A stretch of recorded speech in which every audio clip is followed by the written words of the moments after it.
vou dar início, eu vou dar início à nossa reunião, ok? Então, eu pediria agora, nesse momento, que sejam desligados todos os microfones dos convidados, companheiros rotarianos, e vou explicar o porquê. Porque a gente fecha os microfones para que a gente siga a nossa pauta da reunião, mas não obstante que, no momento do período das comunicações, quem quiser fazer alguma comunicação,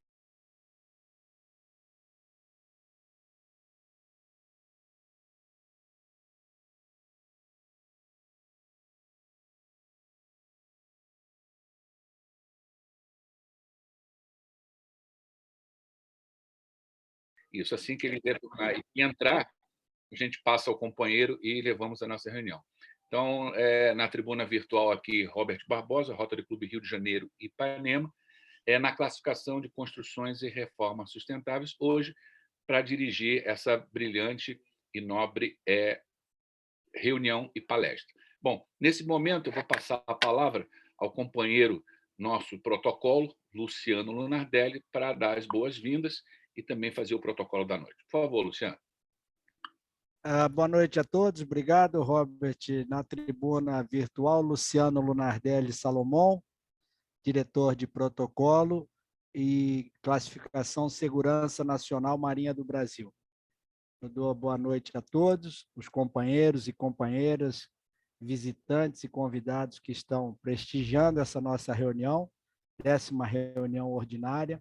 Teremos hoje a ilustre palestrante Renan Góes Cunha, que falará sobre um tema bastante atual, que é o Afeganistão do século XXI. Gostaria também de agradecer as presenças do governador Pedro Durão, sempre prestigiando as nossas reuniões, do Rotary Clube Rio de Janeiro, Ricardo Barbosa, pai do nosso companheiro Robert Barbosa, do Rotary Clube Rio de Janeiro Jacarepaguá.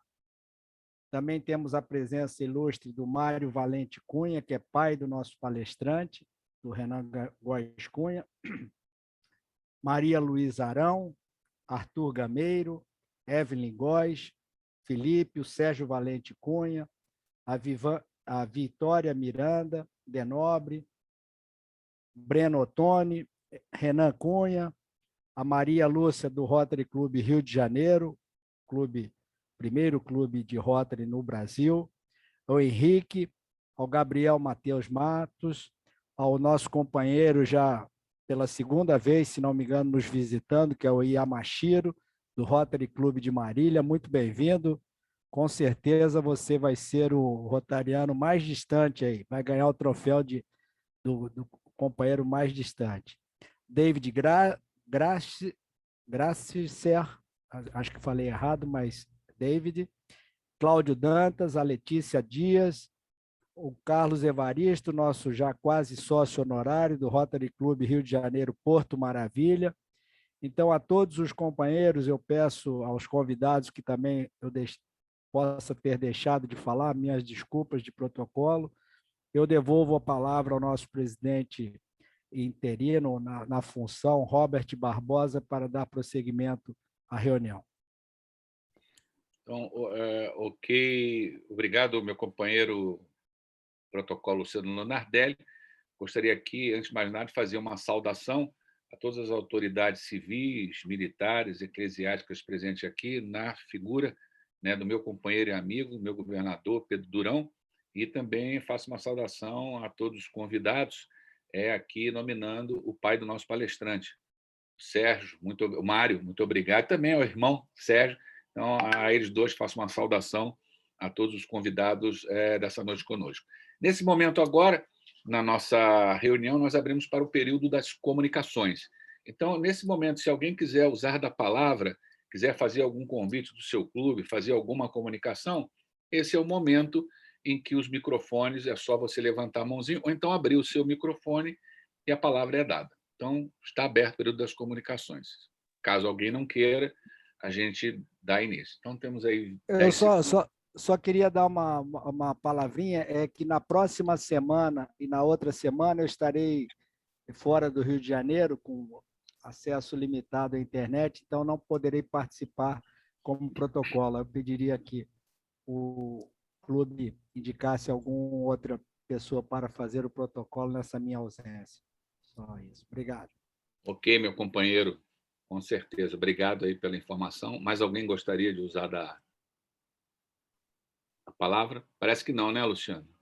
Acho que não tem ninguém, não. Não. Ninguém se Ok, gente. voluntaria. Então, já que ninguém tem nenhuma comunicação a fazer, nós partimos agora, às 8h15, para o tema principal da nossa noite, que hoje vamos ter uma resenha. A gente fala uma palestra, uma resenha, até para a coisa ficar bem descontraída, né?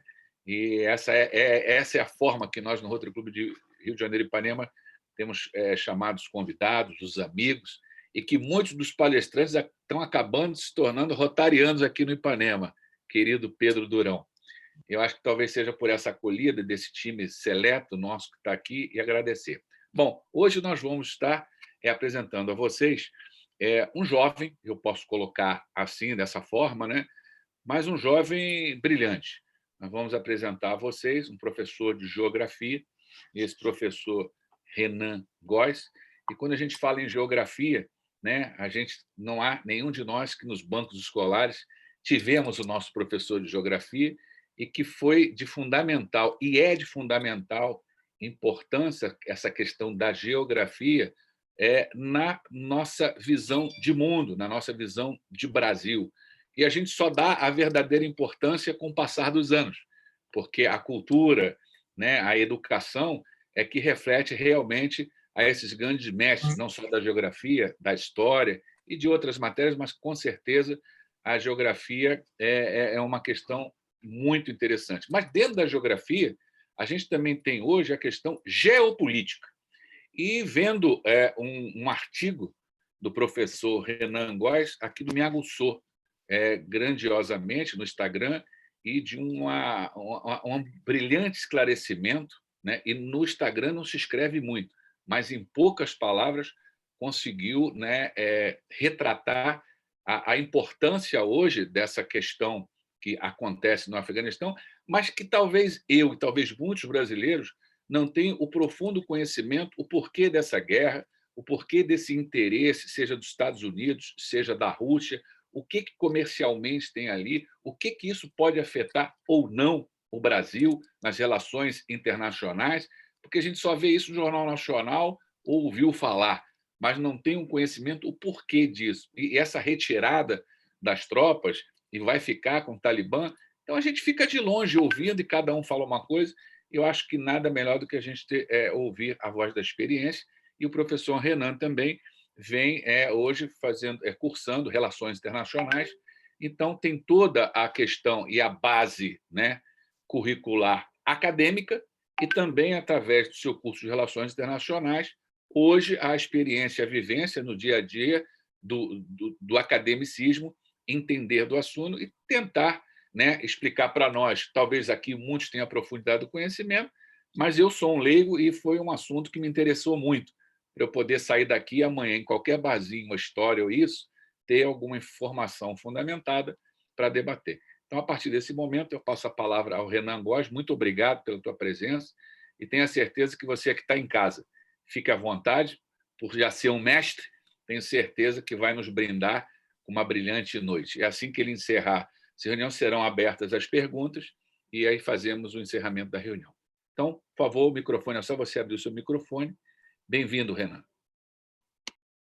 Boa noite, Robert. Boa noite, familiares, amigos, presidente do Rotary Rio de Janeiro, todas as autoridades aqui presentes. Eu vou apresentar para vocês um tema bem complexo, falar de um país extremamente complexo e vou tentar fazer dessa apresentação uma apresentação o mais próxima possível, o mais fácil para que todos possam entender sobre esse tema complexo, já que aqui a gente tem pessoas de diversas áreas, diversos lugares. Então, eu preparei uma apresentação clássica, bem tranquila, para vocês poderem entender o quão complexo é esse país que a gente vai falar, que é o Afeganistão. Tá? Então, vou a liberdade aqui de compartilhar a tela com vocês. Eu peço só que vocês me confirmem se vocês estão vendo ou não, tá? A apresentação. Constantino? Ainda não, Leonardo. Ok, está entrando agora. Agora sim. Ok, agora. Apareceu? Apareceu. Pronto. Ok. Tá ok. Então, vamos lá. Eu vou falar do Afeganistão no século XXI, esse país extremamente complexo nos dias atuais e que tem uma história muito particular, né? Vocês vão ver que, mesmo que é um país que seja desconhecido para a maioria das pessoas, tem uma importância geopolítica gigantesca, está numa área do mundo considerada estratégica, é um país da Ásia Central, não é do Oriente Médio, como muitos acreditam, tá? E a gente vai ver aqui, né, o que esse país, que tem o norte extremamente montanhoso, que tem o sul praticamente feito de deserto, qual a importância que ele tem, o que ele traz de importante, né, para os grandes atores, né, da geopolítica global, né, dos países das grandes potências. Bom, o Afeganistão sempre, antes mesmo de se tornar um país, foi um território, essa porção aí que vocês estão vendo marcada no mapa, muito cobiçada pelos grandes impérios, pelas grandes nações do mundo ao longo da história da humanidade. Tá? A importância que ele tem não é de agora. O Afeganistão é conhecido como o túmulo dos impérios, é conhecido como o cemitério dos impérios, né? Todos os grandes impérios que tentaram controlar o Afeganistão acabaram sucumbindo, né? Então, você tem desde os reinos, né, da Pérsia, da antiga Pérsia, do Império Macedônico, do Império Romano, né, do Império Britânico, da União Soviética e, como vocês estão vendo aí na charge, talvez dos Estados Unidos, né? Eis a provocação. Então, exemplos aqui de grandes impérios, de grandes nações que tentaram controlar esse território que é o Afeganistão e acabaram sucumbindo nesse controle, né? E vocês vão entender, né, durante a palestra, por que é tão difícil você controlar a região. Você consegue até ocupar, né, mas controlar é muito difícil. E essa disputa, né, atual que vocês estão vendo na televisão, ela tem o início aqui nesse período, né? A disputa do Afeganistão na época da Guerra Fria, né? As duas grandes superpotências, né, desde 1945 até 1991, o Afeganistão foi um desses grandes palcos, né, de disputa entre esses dois grandes países, né? E o que aconteceu especificamente no Afeganistão? No ano de 1979, no final de 79, início dos anos 80, você teve a invasão do Afeganistão por parte dos soviéticos. O Afeganistão era um país que era aliado da antiga União Soviética. Só que, dentro do Afeganistão, aconteceu um movimento de golpe, né, na tentativa de retirar esse governo que era pró-União Soviética para tentar impor um governo que seja, né, islâmico. Tá? E o que aconteceu durante essa invasão? Essa invasão do Afeganistão foi uma invasão muito complexa, muito traumática para os soviéticos. Inclusive, um dos fatores que levou ao colapso econômico da antiga União Soviética. O Afeganistão foi para os soviéticos o que o Vietnã foram para os Estados Unidos da América. Tá? Foi um impacto muito grande. E como é que esses guerrilheiros do Afeganistão, né, conseguiram, né, expulsar esses soviéticos durante essa guerra? Aconteceu porque havia um conjunto de interesses entre dois países, que era os Estados Unidos e o Paquistão. Tá? O Paquistão, ele criou, né, o seu serviço secreto paquistanês, criou esses jihadistas islâmicos. Jihadistas são membros fundamentalistas que buscam a expansão da religião islâmica de forma radical. Então, o serviço secreto paquistanês criou esses guerrilheiros islâmicos, né, treinou esses guerrilheiros islâmicos e o que fizeram os norte-americanos, aproveitando a conjuntura da época? Financiaram e treinaram esses jihadistas islâmicos. Tá? E aí você teve o apoio americano. Né? O ex-presidente dos Estados Unidos, Ronald Reagan, né, fez um encontro, né, com os líderes mujahidins, né, que eram esses guerrilheiros islâmicos, né, com o objetivo de financiá-los para combater os soviéticos. E, de fato, isso aconteceu, né? Esses guerrilheiros mujahidins conseguiram expulsar os soviéticos do território afegão, tá? E, claro, os Estados Unidos criou uma ótica de que esses guerrilheiros eram os grandes salvadores, guerreiros da liberdade, propagantes da democracia, né? E isso permaneceu por um tempo, tá? E aqui eu trouxe a foto para vocês, né, desse encontro do ex-presidente norte-americano Ronald Reagan, né, com as lideranças mujahidins da época. Tá? Na época não se chamava Talibã. Tá? O Talibã não existia naquela época. Isso aqui foi o berço do Talibã. Tá?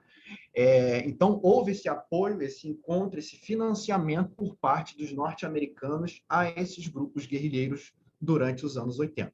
Tá? E aí, o que aconteceu logo após isso?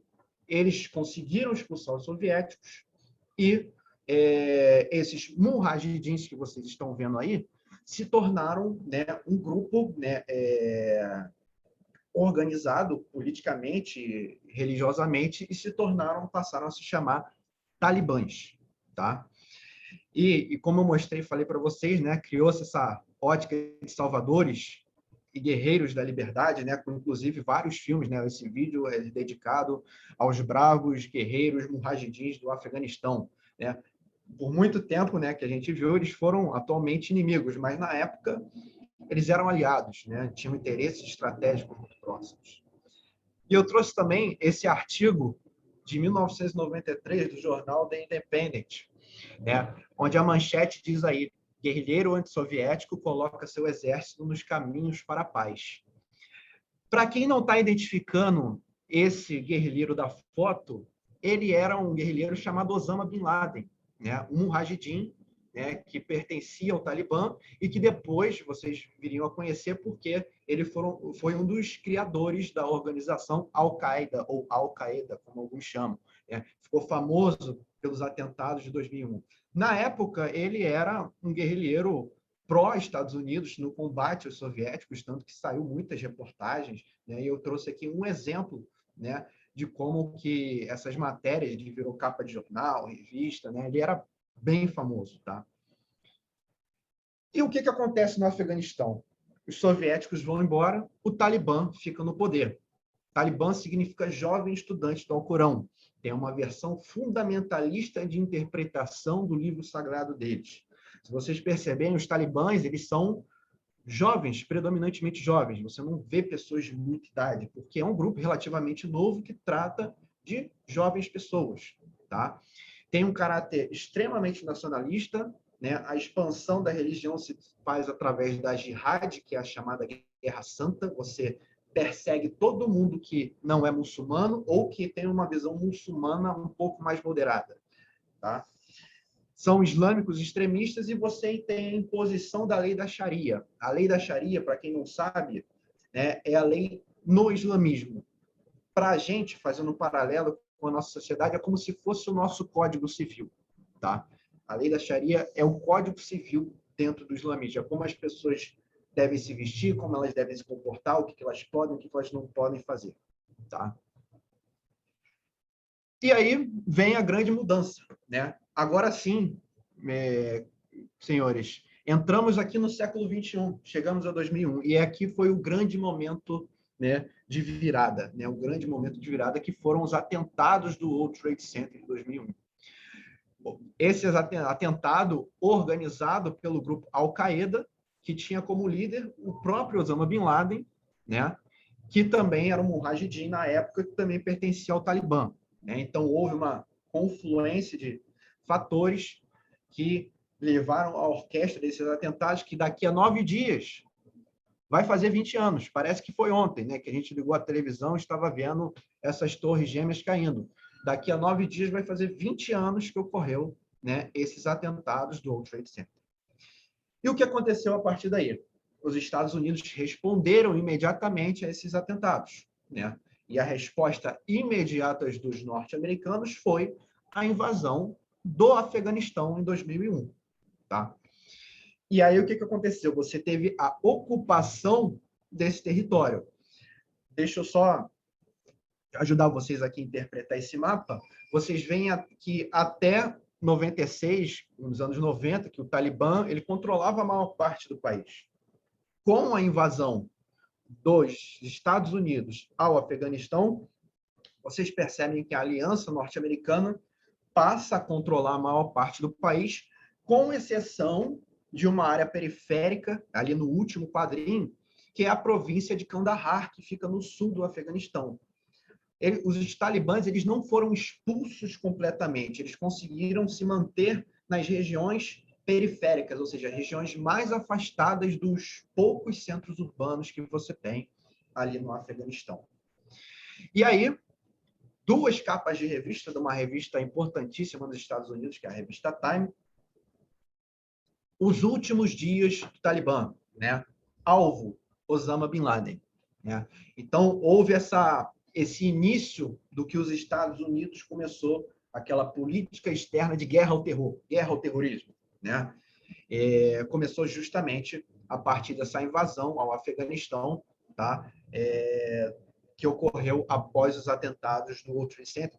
Isso é relatado em livros, em filmes, com certeza que vocês já viram vários filmes relacionados à guerra ao terror, inclusive tem um filme chamado Guerra ao Terror, que ganhou 6 Oscars em 2006, né? Mas não tem relação com o Afeganistão, tem a ver com o Iraque, mas está dentro dessa política externa norte-americana pós-2001.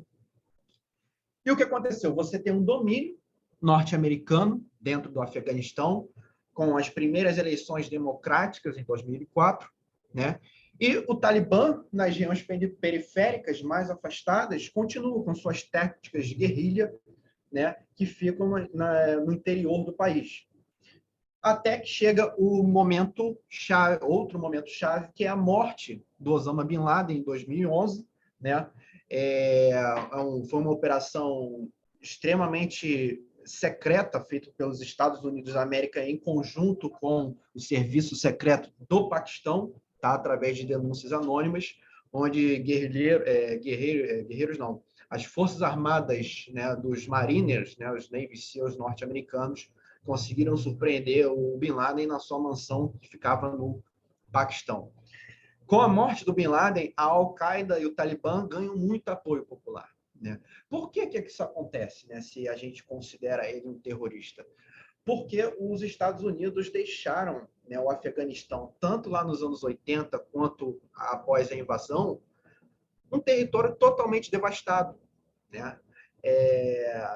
O país ficou totalmente destruído. Não houve uma reconstrução do Afeganistão como os Estados Unidos reconstruiu o Japão no pós-Segunda Guerra, como eles reconstruíram a Alemanha no pós-Segunda Guerra. O Afeganistão não. Ficou totalmente devastado, sem nenhum tipo de serviço público, aquele chamado Estado fraco, né? Onde nada funciona, as instituições não funcionam, o governo não funciona, as Forças Armadas não funcionam. E começa, então, o cansaço da guerra. É aquela guerra que não tem fim. Você luta, luta, luta e já não sabe mais com quem você está guerrilhando, com o que você está combatendo. Tá? E isso, evidentemente, como vocês já podem até ver na charge, é um final que não tem... a rota para chegar ao final da guerra não tem fim, não acaba nunca. Né? E aí já se começa a questionar por que nós estamos ali. Tá? E aí um retrato de um soldado norte-americano no Afeganistão, né, pedindo ajuda, por favor, vamos todos para casa. Né, porque é uma guerra que não tinha fim, não tinha solução, e possivelmente não vai ter solução até os dias de hoje, né, porque é uma região extremamente complexa. Isso aqui é muito importante para vocês saberem por que é um país extremamente complicado. Isso tudo que vocês estão vendo nesse mapa, pessoal, são etnias diferentes. Quando os norte-americanos chegaram aí, eles não sabiam nada disso. Eles achavam que era todo mundo igual, que todos tinham uma mesma releitura da religião islâmica. E não é bem assim que funciona. Tá? Você tem diversas etnias, isso aqui é uma sociedade como se fosse uma sociedade tribal, de clãs. Tá? Essa sociedade tribal funciona com base em laços familiares. Tá? E, evidentemente, os norte-americanos não entendiam dessas particularidades que o Afeganistão tem dentro dele em relação às disputas étnicas, que são muito grandes. Para nós, ocidentais, que moram na América do Sul, nos Estados Unidos, na Europa, a gente acha que é todo mundo igual. Não é assim que funciona. A realidade é muito mais complexa do que a gente acha. E aí, evidentemente, começa essa resistência afegã. Nesse anti-americanismo, ele começa a ascender justamente pela situação precária do país com a questão da guerra, né? E com justamente essa não preocupação dos norte-americanos em respeitar as diferenças étnicas que tem dentro daquele país. Resultado não poderia ser diferente. Você tem o governo norte-americano, ano passado, 2020, o ex-presidente norte-americano Donald Trump começa a fazer a negociação da saída das Forças Armadas dos Estados Unidos do Afeganistão. Né? Ele se reuniu com alguns líderes do Talibã para negociar essa saída, tá? E ficou acertado que eles deixariam o controle para o Talibã desde que não se propagasse um regime extremista. Né? E o que o atual presidente norte-americano fez foi fazer essa retirada, né? O Joe Biden. A gente vai ver o porquê que foi tão complexa e a forma como foi feita, né, ela é ruim. Pelo que essas pessoas morreram. Para que eles morreram? Né? Os Estados Unidos está saindo 20 anos depois e eles não conseguiram resolver o problema do Afeganistão. Tá? E essa saída, ela foi extremamente complexa, ela foi traumática. Lembra muito a saída dos Estados Unidos do Iraque, a saída dos Estados Unidos atualmente da Síria e agora do Afeganistão. Eles deixaram as infraestruturas lá, tudo, os blindados, os helicópteros, né? Foi uma saída que foi mal feita, né? E aí, evidentemente, a atual popularidade do presidente norte-americano Joe Biden acabou caindo. Não é que a população era contra a saída. A população norte-americana, isso é expresso em várias pesquisas, é a favor, né? Inclusive, o atual presidente, o ex-presidente norte-americano Donald Trump, todos eles eram a favor da saída das tropas norte-americanas do Afeganistão. Qual foi o problema atual? É a forma como essa saída foi feita. Deixou as infraestruturas militares, os armamentos, tudo disponível nas mãos dos talibãs. E aí você tem uma retomada do Talibã no poder. Né? O medo geral da perda de direitos democráticos, principalmente por parte das mulheres. Né? A retaliação contra a população que trabalhava para o antigo governo, que era aliada dos Estados Unidos. A imposição da lei islâmica e das leis religiosas de forma muito extremamente conservadora, que remonta ao século VII de nascimento do Islã. Um grande número de refugiados, né, que são de pessoas contrárias ao Talibã, e o fundamentalismo, né, contra a ciência. E aí você tem a instauração do que muitos estão chamando de Emirado Islâmico do Afeganistão. Né? Uma nova conjuntura, né, está sendo criada dentro daquele país. O Talibã tem tentado ensaiar um tom moderado. Né? Eu, particularmente, não acredito muito que isso vá acontecer, tá? Até pelas origens do próprio Talibã. Talvez seja uma forma de se adequar, né, às questões atuais do século XXI. Né? Esse Talibã, embora politicamente, religiosamente, ideologicamente seja parecido com o Talibã dos anos 90, né, vocês percebem que as roupas são bem mais... não são aquelas roupas mal feitas, são roupas bem feitas, armamentos extremamente tecnológicos, são caras extremamente preparados, tá? Mas eu não acredito nesse tom moderado até, né, por causa dessa repórter aí. Né? Para quem não conhece, essa repórter é a Clarissa Ward, que tem feito, que fez reportagem, uma jornalista de campo excepcional da CNN Internacional. Talvez ela aí, até o final do ano, até o ano que vem, ganhe um prêmio internacional por estar cobrindo localmente essa guerra do Afeganistão, né? Onde ela diz que o porta-voz do Talibã diz que vão respeitar os direitos das mulheres que estão previstos nas leis islâmicas. Só que ela fez reportagens, isso vocês podem encontrar, que é a questão justamente que ela entrevistou líderes talibãs e mulheres dentro do atual regime que estão tendo seus direitos totalmente solapados. Está voltando a ser o que era antes de 2001, ou seja, 20 anos de conquistas de direitos femininos indo para o fundo do rio. As reportagens que ela fez foram maravilhosas, tá? Recomendo que todos assistam essa cobertura que ela fez em campo. Semana passada ela saiu, tá? Ela saiu do Afeganistão, porque houve aquela ameaça de atentados, ela recebeu esses comunicados do Serviço Secreto norte-americano, recomendando que ela saísse o quanto antes que pudesse ocorrer os atentados. Tá?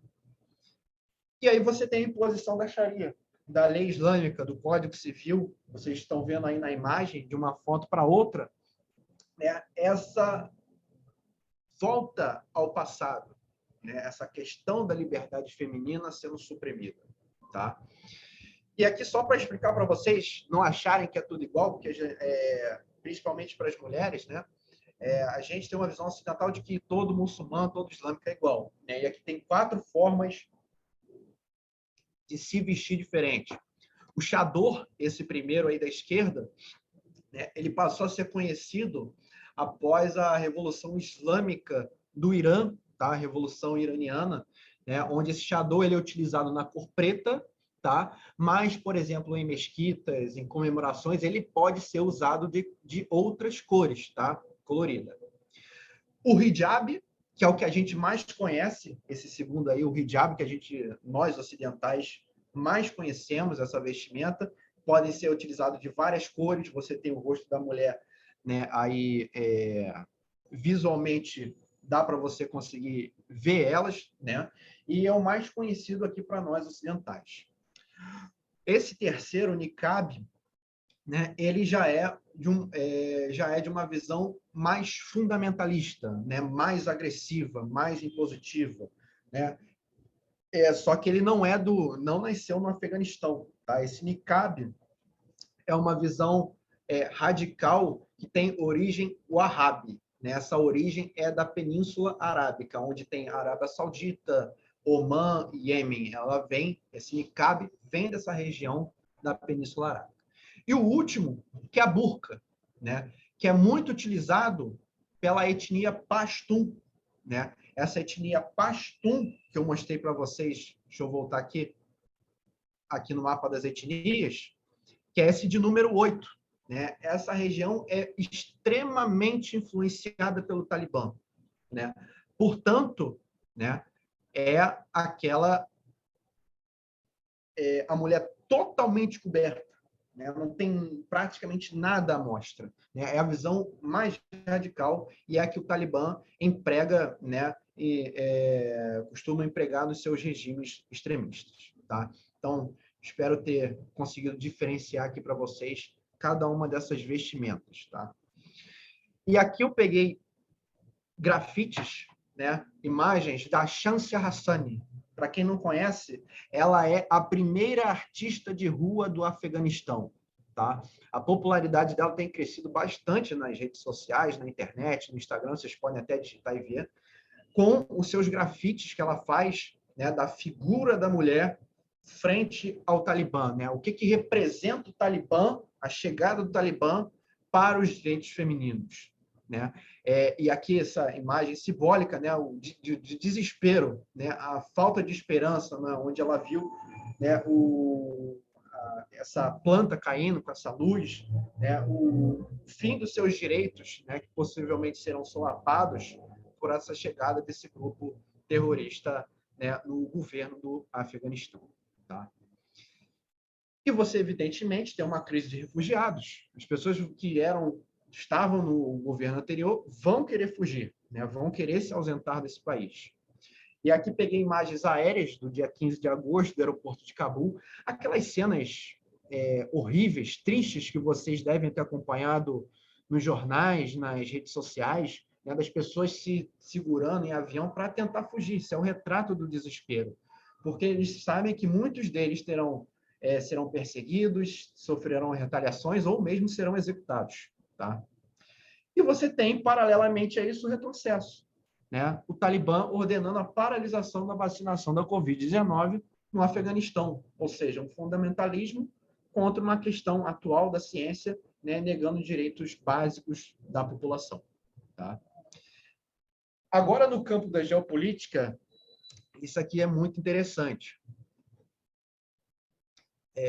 Os grandes países que vão reconhecer, evidentemente, o governo do Talibã, Rússia e China, né, a China sendo aí o grande fiador, né, que vai fornecer o dinheiro, né, para sustentar, né, esse regime. Né, na foto aí, o líder, chefe político do Talibã, com o ministro de Relações Exteriores da China, Wang Yi. Tá? Porque eles são amigos? Não. Na geopolítica, na política não funciona assim. São interesses que são incomuns. Né? O mesmo Talibã que a Rússia vai reconhecer, esse mesmo Talibã combateu os russos na época da guerra do Afeganistão nos anos 80. Né? Ora há interesse em comum, ora você está contra. Né? Tudo uma jogada, né, geopolítica de poder estratégica. Tá? O interesse da China se faz porque você vai ter uma área, um corredor, né, que é extremamente antigo, entre China e Afeganistão. A China vai ter acesso ao território do Afeganistão. Né? O que os chineses vão fazer? Eles vão construir as infraestruturas. Né? Os chineses é bom em construir estradas, rodovias, portos, aeroportos, ferrovias, e vocês vão entender por que isso vai acontecer. E aí eles vão ter acesso ao Golfo de Omã, ao Golfo Pérsico, né? Vão ter acesso às áreas mais produtoras de petróleo do mundo, tá? Territorialmente falando. Vão passar aqui pelo Paquistão e pelo Irã, que serão outros 2 países que são aliados da China e da Rússia, que também devem conhecer o governo do Talibã no Afeganistão, ou seja, os interesses são muito próximos. Tá? E aqui eu vou trazer esse jornal satírico da França, o Charlie Hebdo, que vocês devem ter ouvido falar em 2015, que sofreu aqueles atentados, né, fuzilamento, né, porque eles fazem provocações extremamente, né, ridicularizando certas questões do islamismo. E aqui a crítica, essa reportagem do Charlie Hebdo, que aconteceu há umas 2 semanas atrás, né, botaram aqui mulheres vestidas com a burca, com o nome do Messi e o número do Messi. Né? Qual é a crítica, né, do Charlie Hebdo em torno... Eles estão acusando, né? O Messi não tem nada a ver, tá? Só para vocês entenderem. A crítica deles é ao clube de futebol francês Paris Saint-Germain. Ué, mas por que eles fizeram isso? Porque o dono dos Paris Saint-Germain é um sheik que mora no Catar. Tá? E o dono do PSG, né, ele é profundamente ligado ao governo do Catar. Aí você vai me perguntar, o que isso tem a ver com o Afeganistão e com o Talibã? O governo do Catar é conhecido há mais de 20 anos por serem os grandes financiadores do Talibã, quando o Talibã foi expulso pelos Estados Unidos em 2001.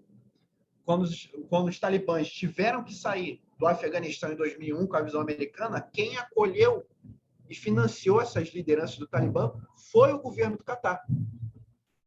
E aí eles juntaram uma coisa com a outra. Né? E aí tem outro detalhe, eles chegaram também a essa conclusão porque alguns dias atrás, no Catar, foram distribuídas exatamente essas burcas aí que vocês estão vendo para as mulheres, com a foto, o nome e o número do Messi atrás. Né? O Catar, não esqueçam, vai ser a sede da próxima Copa do Mundo. Então, o dono do Paris Saint-Germain fez, evidentemente, o marketing dele lá no Catar, distribuindo essas burcas, vendendo essas burcas. Né? Então, o que o Charlie Hebdo fez? Ligou uma coisa com a outra e acusou, né? Acusou o Paris Saint-Germain de financiar o Talibã, de financiar grupos terroristas. É uma acusação muito séria. Tá? Não tem provas de que isso aconteceu ou aconteça. Embora a gente saiba que se você fazer aqueles caminhos do dinheiro, procurar de onde vem o dinheiro, talvez você chegue nessa conclusão aí, tá? E o que tem no Afeganistão também, né, de importante, né? É o tráfico internacional, né? O cultivo do ópio, principalmente naquela região ao sul, nas províncias de Helmand e Kandahar, né? Os norte-americanos, eles mexeram com isso aí, com esse tráfico internacional, embora de forma extraoficial. Óbvio que eles não vão assumir que mexeram com isso, né? Mas as regiões onde você tem maior produção é justamente no sul, onde tem aquela etnia Pashtun, que é a mais radical, que é influenciada pelo Talibã. Tá? E tem aquilo que a gente não vê, que está embaixo da terra, que é isso aqui. As reservas minerais trilionárias do Afeganistão. Até onde eu sei, os norte-americanos não conseguiram mexer nisso aqui. Tá? Eles mexeram com o tráfico de drogas, mas não mexeram com essas reservas minerais, onde você tem uma reserva mineral gigantesca de ouro, petróleo, lítio, cobre, minerais que são de extrema importância ao longo da história até os dias de hoje. O que é que os chineses vão fazer? Infraestruturas, pessoal. Eles vão construir ferrovias, eles vão construir áreas de exploração de minérios, eles vão construir rodovias, estradas, portos, aeroportos, para poder explorar essas reservas e escoar a produção ao longo do território, né? Aliás, o Afeganistão está dentro de um programa chinês chamado Nova Rota da Seda, New Silk Road, que eles chamam, né? Justamente para você ter uma interligação com o Ocidente cada vez maior. E, evidentemente, eles vão querer explorar isso aqui, né? A troca, o acordo, entre aspas, vai ser esse. A China oferece dinheiro para o Talibã e o Talibã vai deixar os chineses explorar isso aqui, né? Essa é a jogada geopolítica, econômica que vai ter por trás, né, dessa questão do Afeganistão. O que vem pela frente, eu não sei, né? São coisas muito indefinidas, a gente pode tentar prever, ninguém tem bola de cristal, né? Mas essa é a tendência que pode ou não acontecer, mas a tendência é que isso aconteça, né? Vai ter uma relação muito próxima, esse Afeganistão controlado pelo Talibã, com a China, com a Rússia, com o Paquistão, com o Irã, que são países aliados, tá? E aqui eu trouxe alguns aspectos gerais, né? Esse jornal aqui, para quem não conhece, é muito bom, o Nexo Jornal, tá? Ele traz dados extremamente importantes, com fontes muito boas da população, né? Geografia, alguns indicadores sociais do Afeganistão. Você tem uma população aí de 37,5 milhões de pessoas. É um país populoso para o tamanho do território. Para vocês terem ideia de tamanho, o Afeganistão tem mais ou menos o tamanho do estado de Minas Gerais, tá? Ou seja, 37 milhões para esse tamanho é uma população bem considerável. Um grande número de refugiados, né, em torno de quase de 3 milhões, né, refugiados esses que vêm do Oriente Médio e de algumas áreas da Ásia Central, né, desses países vizinhos. E a expectativa de vida muito baixa, em torno de 53,2 anos. Expectativa de vida é aquilo que a média da população costuma viver. Ou seja, as pessoas no Afeganistão costumam viver em torno de 53 anos. E na taxa de alfabetização, aquela disparidade grande entre homens e mulheres, e que agora deve aumentar ainda mais, né? Com a chegada do Talibã, né? Onde os direitos das mulheres são suprimidos, essa diferença na taxa de alfabetização deve ampliar ainda mais. Tá? Bom, pessoal, eu espero que eu tenha trazido para vocês esses detalhes, né, importantes do Afeganistão. Vocês veem que tem muitos tópicos, né? É um país extremamente complexo, com muitos interesses. E aqui onde vocês podem me encontrar, meu e-mail, meu Instagram, né? Eu estou sempre por aí. Quem quiser entrar em contato, é só me chamar que assim que eu ver eu respondo. Mas espero que vocês tenham aproveitado, que vocês tenham curtido, que vocês tenham aprendido um pouquinho dessa região extremamente complexa. Gente, é muito mais complexo do que foi mostrado aqui, tá? Eu só trouxe uma apresentação assim um pouco mais próxima de vocês para que todos aqui pudessem entender um pouquinho do Afeganistão. Tá? Ok, Renan, eu gostaria agora de fazer o seguinte, pedir só para você tirar, ok?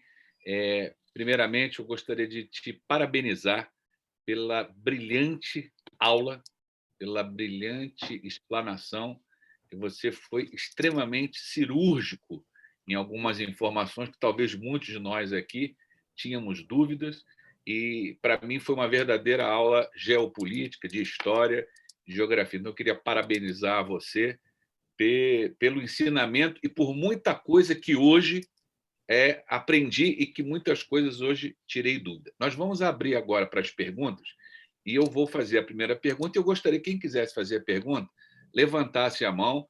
Meu companheiro Luciano acompanha. E antes de fazer a primeira pergunta, eu gostaria de passar a presidência nesta reunião ao nosso presidente do Rotary Club Rio de Janeiro Ipanema, Marcos Araújo, que acabou de entrar na sala, acabou de chegar, para que ele conduza a reunião do nosso clube. Então, a partir desse momento, eu me despeço aqui, saio da presidência, passo ao Marcos Araújo, a palavra é sua.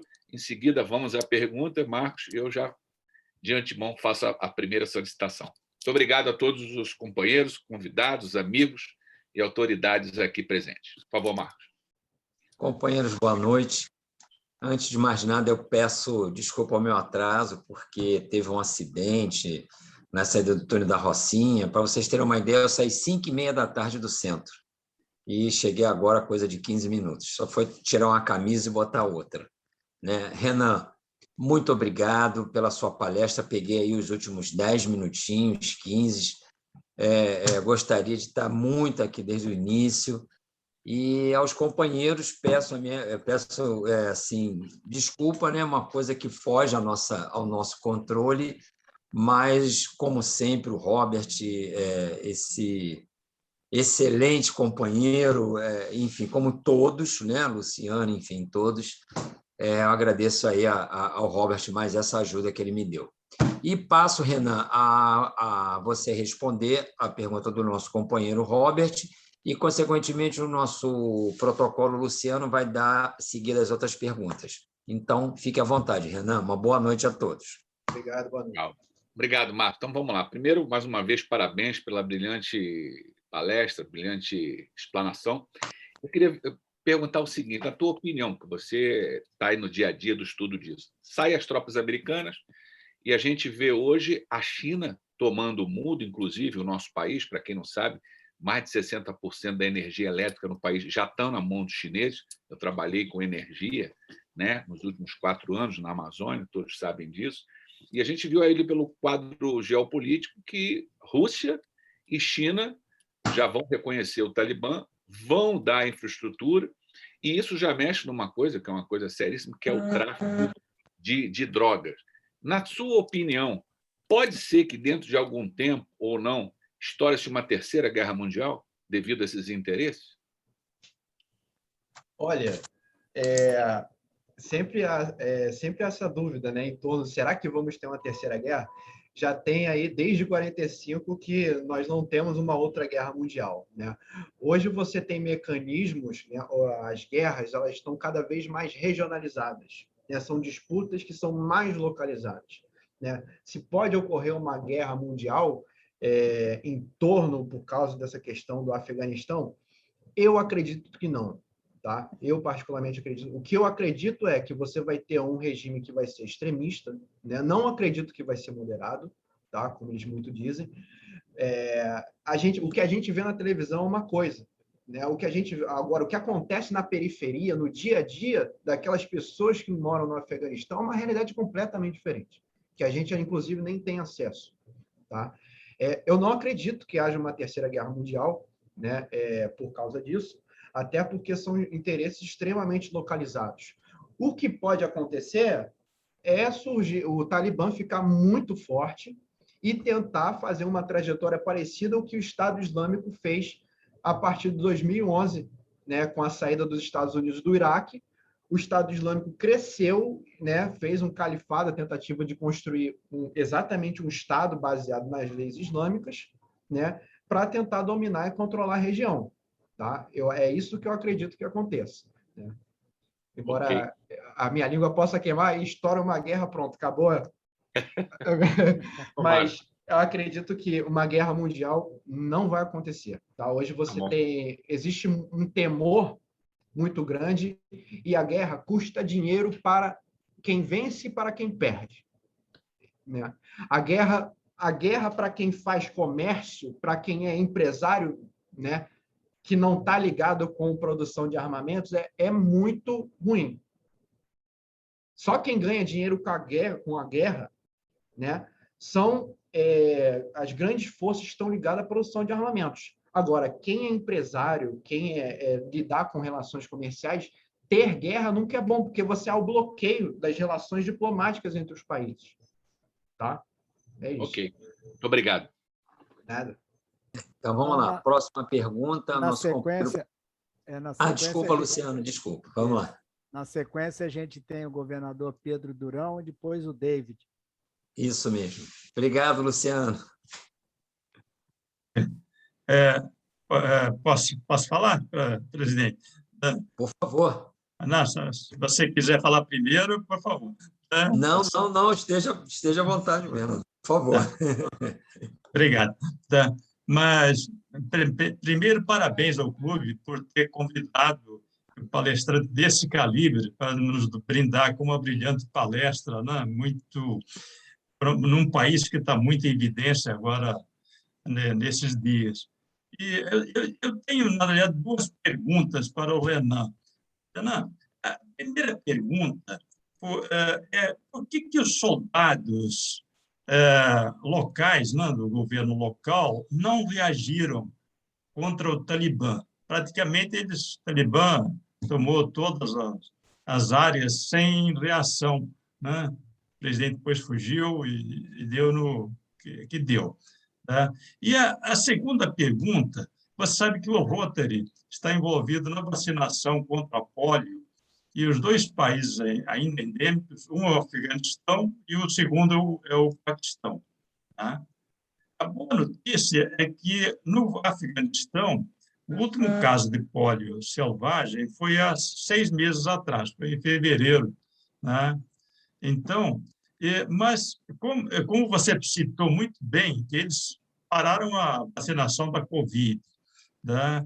E, logicamente, devem parar da polio também. Né? Mas você acredita que eles voltem? Porque vai contra também eles. Né? Embora a religião tenha uma série de ressalvas, etc., né? A religião islâmica. Então, vamos dizer, resumindo, uma era a pergunta: por que os soldados do governo anterior não reagiram? A segunda é se o Talibã tem a chance de voltar à vacinação. Tá? A OMS nos comunicou que continua lá. A Organização Mundial da Saúde não saiu e vai continuar lá no país, tá? Agindo assim que possível. Tá? Então, vamos lá. Sobre essa questão, por que os militares do governo afegão não reagiram a essa tomada, eu acho que o governo afegão era muito próximo dos Estados Unidos. Né? Havia essa questão, que houve essa negociação que começou ano passado com o presidente Donald Trump de retirar as tropas norte-americanas, né, do Afeganistão.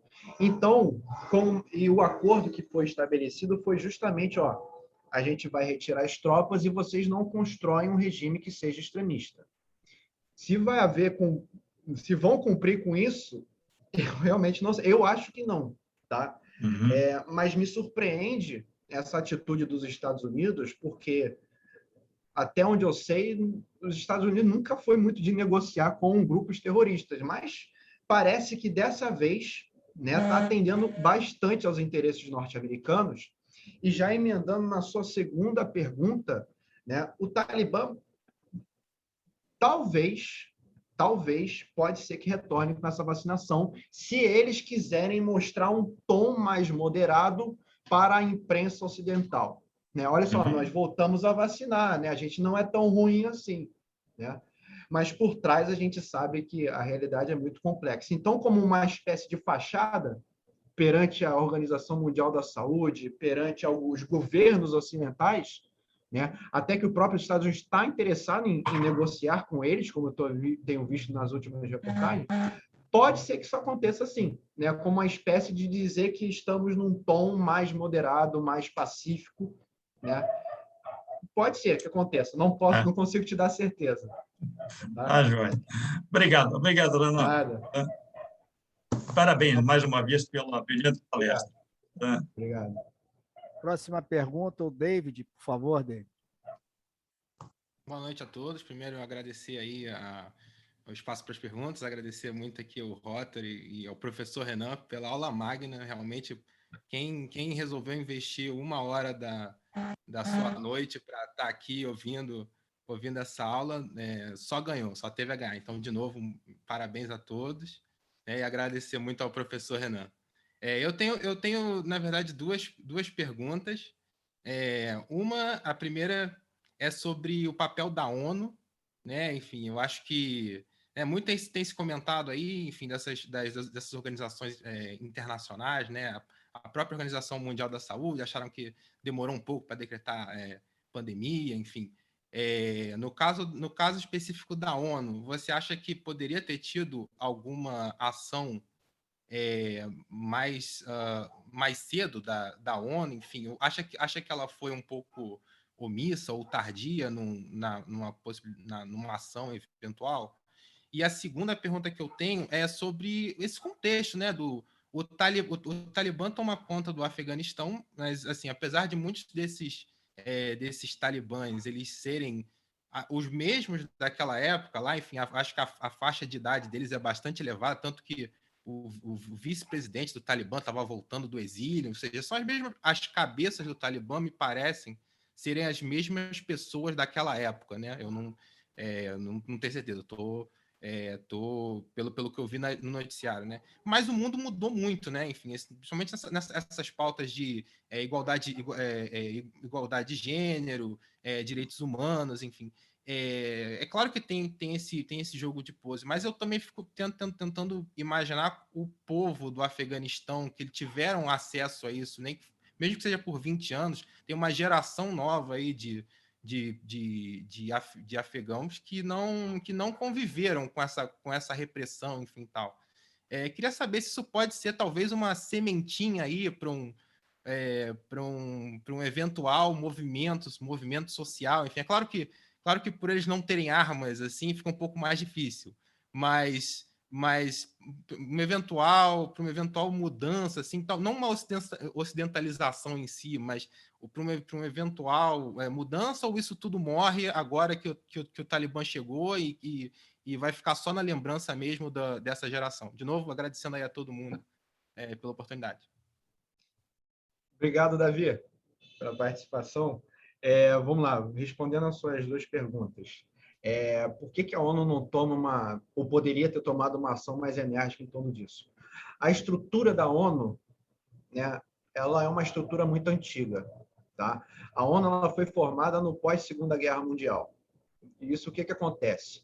Foi encabeçada pelos 5 países vencedores da Segunda Guerra: Estados Unidos, Reino Unido, França, Rússia e China.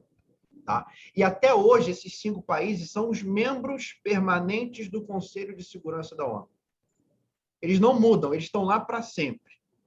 Tá? O ideal é que haja uma reformulação desse Conselho de Segurança, mas esses 5 países não vão querer que isso aconteça, porque eles têm privilégios muito grandes. Por que não tem uma ação enérgica? Caso seja votado, vamos fazer uma proposta de intervenção humanitária no Afeganistão. Vai ter a votação. Os 5 países vão votar. Estados Unidos, vai votar a favor, Reino Unido a favor, França a favor, Rússia e China vão ser contra. Quando um não quer, não acontece, porque todos têm poder de decisão de veto. É assim que funciona a estrutura da ONU. Tá? Se um tem poder de veto, a operação não acontece, ou pelo menos não deveria acontecer. Isso já foi passado por cima durante a invasão do Iraque, que houve a proposta de votação, foi negado pelo Conselho de Segurança e os Estados Unidos foi invadir unilateralmente, não quis nem saber da ONU. Tá? Mas a estrutura da ONU é uma estrutura muito antiga, do pós-Segunda Guerra, que não atende às necessidades que você tem no mundo hoje.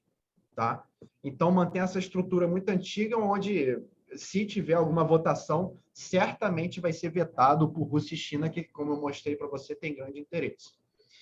E sobre a questão, né, do direito feminino, das mulheres, né, que nasceram nesse período, entre aspas, mais democrático, né, evidentemente vai ser muito complicado, né, porque agora vão ser retomados, né, a repórter da CNN Internacional que fez esse jornalismo de campo, ela mostrou, né, como que está a situação das mulheres há uma semana atrás, né, porque ela teve que sair por causa do atentado à bomba. Ela mostrou, entrevistou as mulheres, né, como é que estavam seus direitos agora com a chegada do Emirado Islâmico do Afeganistão. Os direitos dela estão sendo suprimidos, né? Os líderes do WA, nós estamos oferecendo educação para as mulheres, mas é uma educação religiosa. Não é uma educação voltada para o crescimento social das mulheres, né? Assim, pode surgir movimento social? Pode, mas eu acho muito difícil. Por quê? Gente, é uma ditadura, né? É um regime que tem... É um grupo terrorista, é uma ditadura e...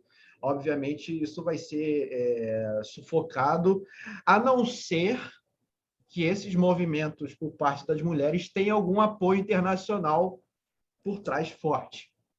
Tá? Fora isso, dentro do país, é difícil imaginar que isso possa acontecer. Tá? Beleza? Beleza, obrigado. Eu acho que não tem mais ninguém, pelo menos ninguém levantou a mão aí. Eu acho que tem um Carlos Evaristo, não tem, Carlos? É você que quer fazer outra pergunta? Gostaria de falar, sim, fazer uma perguntinha, tirar uma dúvida. Boa noite a todos. Boa noite, presidente Marcos. Obrigado. Ao professor Renan, pela brilhante explanação, foi uma aula magna. Professor, foi dito que os americanos financiaram o Afeganistão contra a invasão russa. E quem financiou os talibãs contra os americanos? Se o senhor está falando de agora, quem financiou o Talibã, né, se a gente for fazer aqueles caminhos de onde que vem o dinheiro, né, esse dinheiro tem que vir de algum lugar. Parte desse dinheiro eu consigo afirmar para o senhor que vem do governo do Catar, que abrigou essas lideranças do Talibã durante a expulsão da invasão do Afeganistão em 2001. Né? O governo do Catar, né, abrigou essas lideranças e forneceu, né, muito investimento. Mas não é só daí que vem. Tá? O dinheiro do Talibã vem desse tráfico internacional de drogas, aquelas províncias mais ao sul, de Helmand, de Kandahar, tá? Que são controladas, né, que não deixaram de ser controladas pelo Talibã, mesmo com a presença dos Estados Unidos, né? Parte do dinheiro deles vem desse tráfico internacional de drogas. Tá? Outra parte do dinheiro vem, né, pode vir de células não são grupos, são células isoladas em países ocidentais. Tá? Existem, sim, conhecimento dessas células do Talibã, da Al-Qaeda, em vários países da Europa, né, e no próprio Estados Unidos. Tá? Existe essa inteligência, eles sabem que isso ocorre. São financiadores privados. Tá? São membros privados de organizações privadas, que é difícil chegar nessas pessoas, que também ajudam na contribuição a financiar e a sustentar esse regime. Então, não é um só, são vários que acabam financiando. Tá? E o armamento, de onde vem?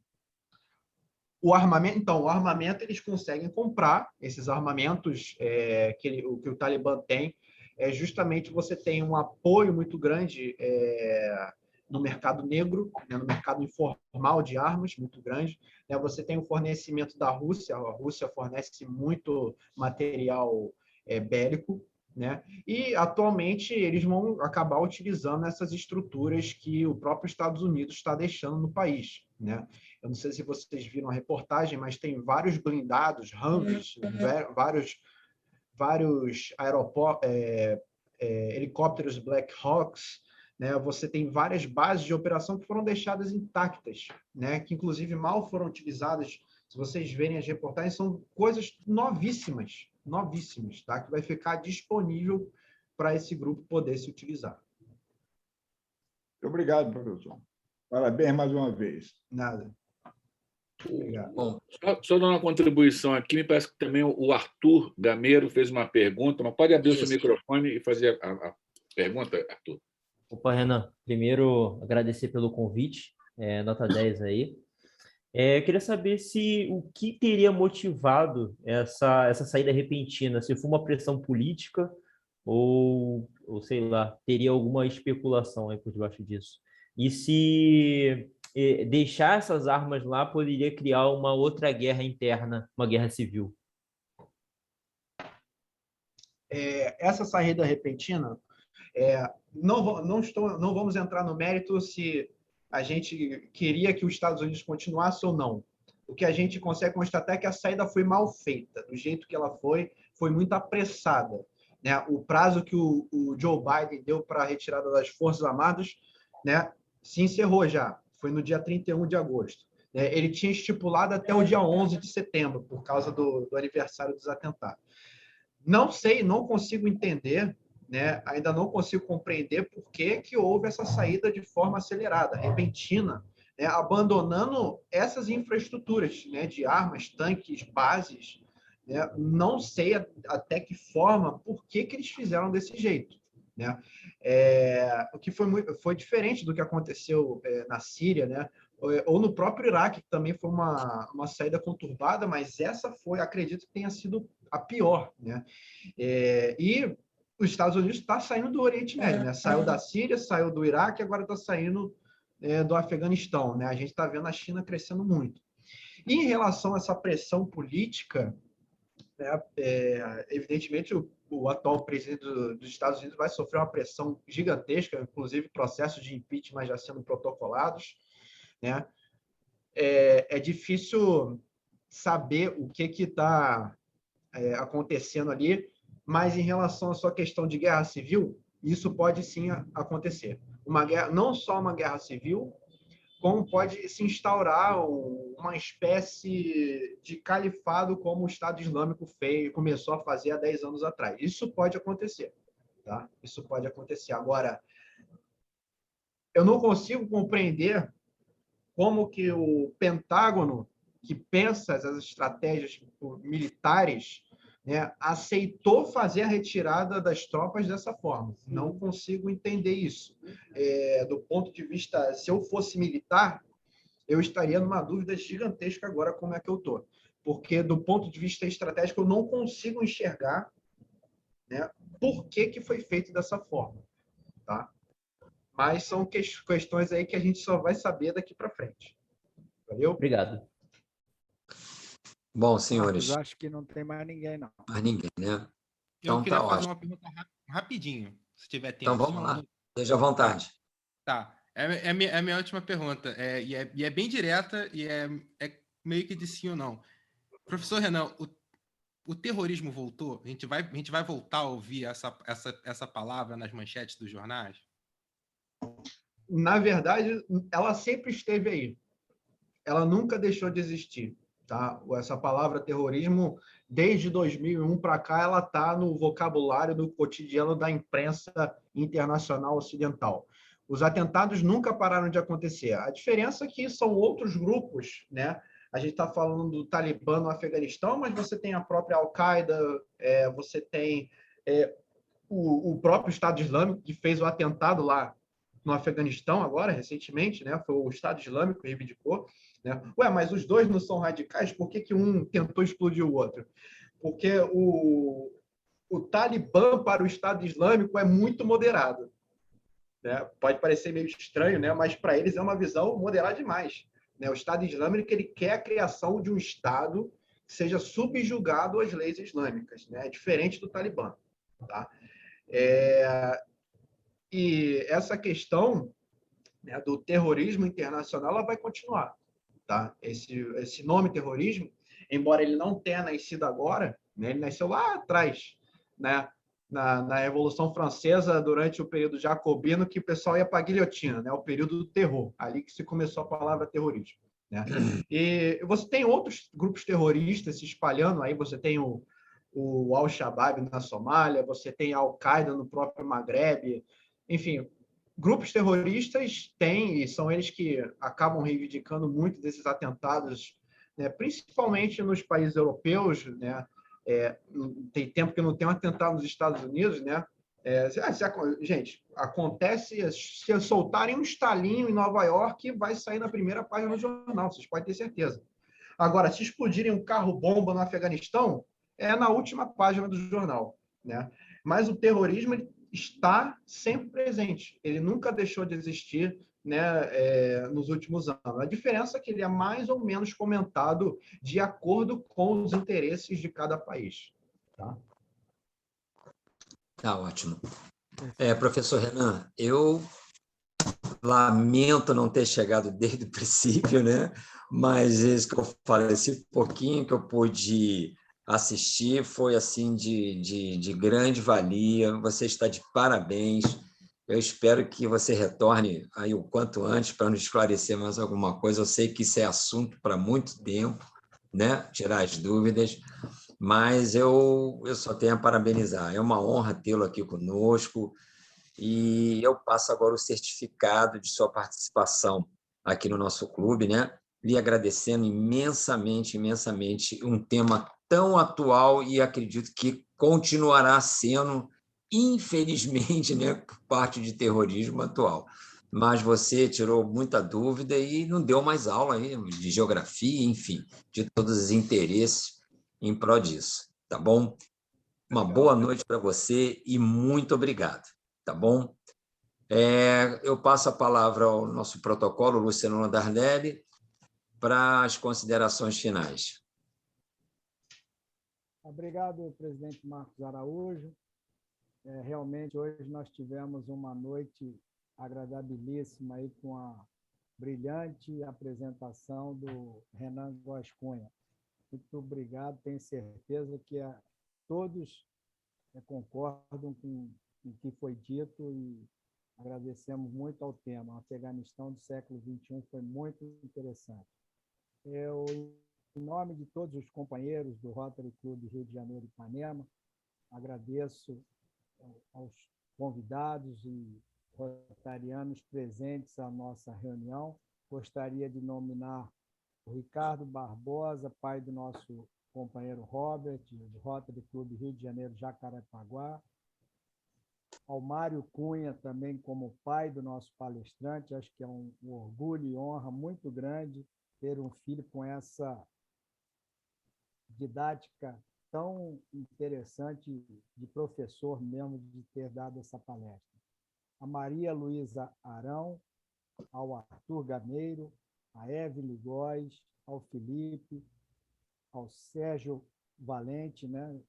A Vitória Miranda, o Denobre, ao Luiz Brenotoni, ao Renan Cunha, ao governador Pedro Durão, do Rotary Clube Rio de Janeiro, a companheira Maria Lúcia, do Rotary Clube Rio de Janeiro Grajaú, ao Henrique, ao Gabriel Mateus, ao nosso companheiro Yamashiro, do Rotary Clube Marília. Muito obrigado pela prestigiar a nossa reunião, Yamashiro.